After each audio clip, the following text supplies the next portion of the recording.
12న ఆంధ్రప్రదేశ్ ముఖ్యమంత్రిగా చంద్రబాబు ప్రమాణ స్వీకారం చేసిన నాటి నుంచి రాష్ట్రంలో రాజకీయ, సామాజిక సానుకూల పవనాలు వీస్తున్న భావన సర్వత్రా వ్యక్తమవుతోంది. తిరుగులేని విజయం తాలూకు ఉద్వేగ భావనలు ఇంకా తగ్గకపోగా రోజురోజుకి అవి సరికొత్త ఆశలను రేకెత్తిస్తున్నాయి. ప్రజలు తమ ఇష్టానుసారం ఎన్నుకున్న ప్రభుత్వాధినేత విషయంలో ఆ మాత్రం ముందస్తు అంచనాలు అధికంగా ఉండడం సహజమే. దానికి తోడు ముఖ్యమంత్రి చంద్రబాబు పదవి బాధ్యతలు స్వీకరించిన నాటి నుంచి తాము అనుకున్న రీతిలో ప్రాధాన్యత అంశాలపై అడుగులు వేయడం పట్ల ప్రజలు సంతోషం వ్యక్తం చేస్తున్నారు. రాష్ట్రానికి జీవనాడిగా భావిస్తున్న పోలవరం మీద, రాష్ట్ర అస్తిత్వానికి చిహ్నంగా నిలిచే అమరావతి రాజధాని మీద ప్రభుత్వం దృష్టి పెట్టి వేగంగా పునర్నిర్మాణం దిశగా చర్యలకు ఉపక్రమించడం ద్వారా కూడా ఉపశమనంగా వారిలో సంతృప్తి వ్యక్తమవుతోంది. 6 నెలల క్రితం పరిస్థితి ఒక చీకటి అధ్యాయం అనుకుంటే ఆ తర్వాత నుంచి జరిగిన పరిణామాలు చంద్రబాబుకు అన్ని శుభశకునములే అన్నట్టు మారాయి. బలమైన శక్తిగా పవన్ కళ్యాణ్ చేతులు కలపడం ద్వారా చంద్రబాబుకి రాజకీయ నైతిక బలం సమకూరినట్టయింది. తదనంతరం బీజేపీ మద్దతు కూడగట్టడంలో పవన్ కళ్యాణ్ విజయం సాధించడంతో కూటమికే కాకుండా ముఖ్యంగా కూటమి సారథి చంద్రబాబుకి తిరుగులేని రాజకీయ శక్తి సమకూరినట్టయింది. అసెంబ్లీ, లోక్సభ ఎన్నికల్లో తిరుగులేని విజయంతో చంద్రబాబు మరోసారి తన రాజకీయ వ్యూహాత్మక శక్తి యుక్తులు ఇంకా ఆవిరి కాలేదని నిర్మాణాత్మకంగా చెప్పినట్టయింది. ఎన్నికల విజయం రాష్ట్రంలో చంద్రబాబుకి సరికొత్త సాధికారతను కట్టబెట్టగా కేంద్రంలో తిరుగులేని ప్రాధాన్యతను ఇచ్చింది. ప్రధానమంత్రి నరేంద్ర మోదీ, హోంమంత్రి అమిత్ షా దగ్గర నుంచి కేంద్ర అమాత్యులు, ఆ మాటకొస్తే యావత్ కేంద్ర ప్రభుత్వం ఆంధ్రప్రదేశ్ విషయంలో ప్రత్యేక దృష్టి పెట్టిందనడానికి ఇటీవలి కేంద్ర బడ్జెట్ ప్రతిపాదనలే తార్కాణం. ముఖ్యమంత్రి చంద్రబాబు ప్రాధాన్యతల్లో అనేకం కేంద్ర బడ్జెట్ లో స్థానం సంపాదించాయి. ముఖ్యంగా పోలవరం నిర్మాణం తమ బాధ్యతే అని కేంద్ర ఆర్థిక మంత్రి నిర్మలా సీతారామన్ చేసిన ప్రకటనకు విశేష ప్రాధాన్యత ఉంది. గత 5 ఏళ్లలో పోలవరం ఒక్క అడుగైనా ముందుకు వెళ్లలేకపోయింది. పైపెచ్చు నిర్మాణ పరంగా అదింకా కుంచుకుపోయింది. మళ్లీ చంద్రబాబు పాలనలో కేంద్రం తనంత తానుగా పోలవరాన్ని తలెత్తుకుని ముందుకు పోయేందుకు పెద్ద భరోసా ఇవ్వడం ద్వారా రాష్ట్ర ప్రభుత్వానికి పెద్ద ఊరటగానే భావించాలి. అలాగే అమరావతి రాజధాని నిర్మాణంపై కేంద్రం వాస్తవిక దృక్పథంతో ఉందని స్పష్టమైంది. 15,000 కోట్ల రూపాయల సాయం అందుబాటులోకి తెచ్చేందుకు ఇచ్చిన హామీ రాష్ట్ర ప్రభుత్వానికి గొప్ప నైతిక బలమిస్తోంది. తీవ్ర ఆర్థిక సంక్షోభంలో కూరుకుపోయిన రాష్ట్రానికి ఇదెంతైనా శుభ సూచికమని రాజకీయ విశ్లేషకులు అభిప్రాయపడుతున్నారు. అలాగే ఇండస్ట్రియల్ కారిడార్స్ అభివృద్ధికి, విద్యుత్, వాటర్, రోడ్లు తదితర రంగాల్లో చంద్రబాబు ప్రభుత్వం ఏమడిగినా చేసేందుకు సిద్ధంగా ఉన్నామని సాక్షాత్తు నిర్మలా సీతారామన్ పార్లమెంట్ సాక్షిగా ప్రకటించిన విషయానికి ఎంతో ప్రాధాన్యత ఉంది. అది కేవలం ఆర్థిక మంత్రి నిర్మలా సీతారామన్ ప్రకటనగా చూడడం కాదు, ప్రధానమంత్రి నరేంద్ర మోదీ ఇచ్చిన అభయంగా భావించాల్సి ఉంటుంది.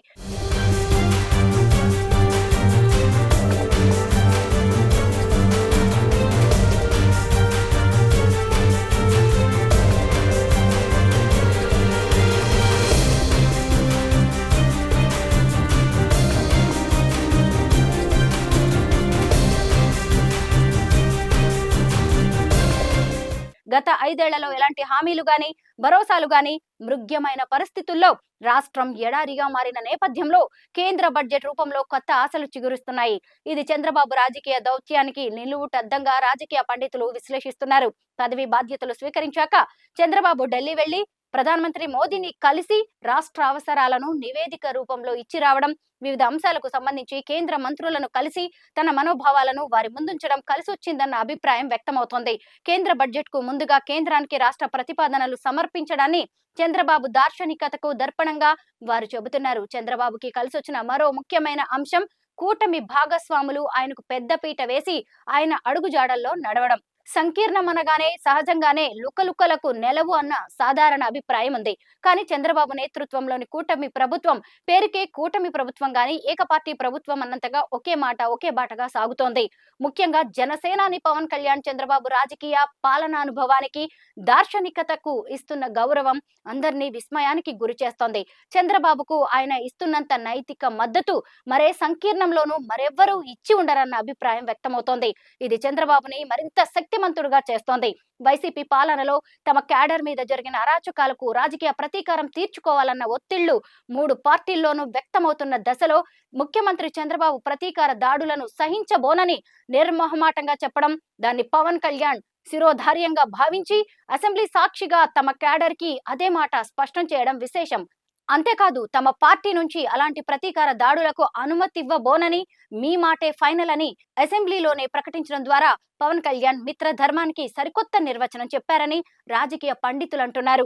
కేంద్రంలో ప్రధాని మోదీ సంకీర్ణ ధర్మంలో భాగంగా చంద్రబాబు పవన్ ద్వయానికి ఎలా ప్రాధాన్యత ఇస్తున్నారో రాష్ట్రంలోనూ పవన్ కళ్యాణ్ కు చంద్రబాబు అదే రీతి గౌరవం ప్రాధాన్యతను ఇస్తూ సంకీర్ణ రాజకీయాల్లో సామరస్య వాతావరణాన్ని పాదుగొల్పుతున్నారని ప్రజలు గుర్తించారు. ఇదొక ఎత్తైతే అరాచకాలు, హింసాకాండపై చట్టబద్ధంగానే వెళ్లాలని, దాడులకు ప్రతీకార దాడులు పరిష్కారం కాదని చంద్రబాబు పదే పదే చెప్పడం రాష్ట్ర ప్రజలకు మంచి సంకేతాలు ఇస్తోంది. దాడులు, ప్రతీకార దాడులు, అందుకు మళ్లీ ఎదురు దాడులు, ఇలా నిరంతర నిర్విరామ అశాంతికర పరిస్థితులు ఉండబోవన్న భరోసా చంద్రబాబు మాటల్లో తమకు లభిస్తోందని సామాన్య పౌరులు భావిస్తున్నారు. ఈ విషయంలో చంద్రబాబు సగటు రాజకీయ నాయకుడిలా కాకుండా రాజకీయ స్థితప్రజ్ఞుల్లా వ్యవహరిస్తున్నారని సామాన్య ప్రజానీకం సంతోషం వ్యక్తం చేస్తున్నారు. ఇదే పందా కొనసాగితే రానున్న 5 ఏళ్లు విభజిత ఆంధ్రప్రదేశ్ కు స్వర్ణ యుగమేనని సకల జనులు విశ్వసిస్తున్నారు.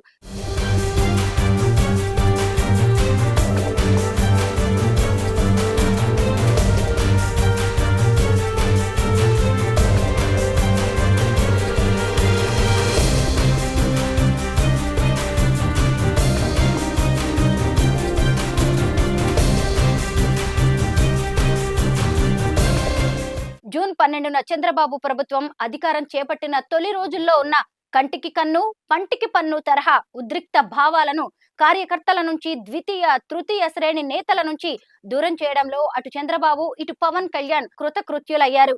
హింసకు పాల్పడితే ఎంతటి నేతలైనా ఉపేక్షించేది లేదని చంద్రబాబు పదే పదే ప్రకటించడం, కీలక భాగస్వామిగా పవన్ కళ్యాణ్ అందుకు సంపూర్ణ మద్దతు పలకడంతో రాష్ట్రంలో ప్రస్తుతం ఉద్వేగ భావాలు చల్లబడ్డాయి. ఈ పరిస్థితి సామరస్య పాలనకు, శాంతి భద్రతల పరిరక్షణకు పూచిగా నిలుస్తోంది. ముఖ్యమంత్రి, ఉప ముఖ్యమంత్రి ప్రజల సంక్షేమం వైపు పూర్తి సమయం కేటాయించి రాష్ట్రాన్ని సరికొత్త దిశలో నడిపించేందుకు దోహదం చేస్తోంది. రానున్న 5 ఏళ్ల పాలనపై ఇప్పటికే రాష్ట్ర ప్రజలు తమ తమ అంచనాలకు వస్తున్నారు.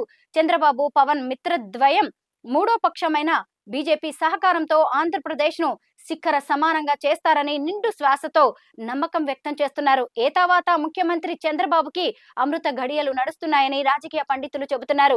74 ఏళ్ల వయసులో తనకొచ్చిన ఈ సదవకాశాన్ని తన వ్యక్తిగత ప్రతిష్టలు పెంచుకోవడానికి కాకుండా రాష్ట్ర సర్వతోముఖాభివృద్ధికి సద్వినియోగం చేయాలన్న ఆకాంక్షతో చంద్రబాబు ఉన్నట్టు వివిధ సందర్భాల్లో ఆయన మాటల ద్వారా వ్యక్తమవుతోంది. తన అపార అనుభవం ఇప్పటికే తనకు తిరుగులేని గుర్తింపును తెచ్చిపెట్టిన నేపథ్యంలో ప్రజలే లక్ష్యంగా తన ప్రతి అడుగు పడుతోందని ఆయన భరోసా ఇస్తున్నారు. ప్రగతిశీల ఆంధ్రప్రదేశ్ ని చరిత్రలో సువర్ణాక్షరాలతో లిఖించే క్రమంలో తన రాజకీయ చరిత్రలో దీన్ని ఒక కీలక ఘట్టంగా మలుచుకోవాలని ఆయన ఆకాంక్షిస్తున్నారు.